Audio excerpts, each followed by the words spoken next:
點解要用陰道塞劑？可唔可以改用口服？私密處偶爾不適時，唔少姊妹都會反問，到底應該揀邊種藥？可唔可以直接食口服藥嚟解決呢？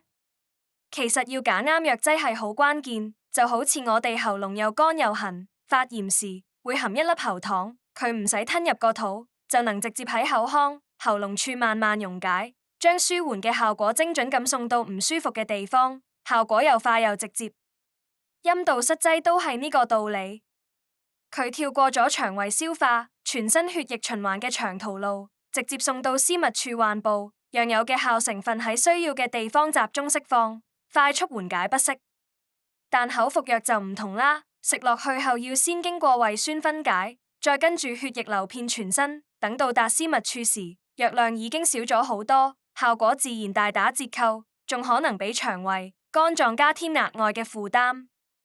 所以話唔係口服藥唔得，而係陰道塞劑能更精準、更高效咁解決私密處嘅問題。最後提醒大家，唔理你係用邊種藥，都要仔細睇下說明書，又或者諮詢醫生、藥劑師，咁樣先能夠用得安心又有效啦。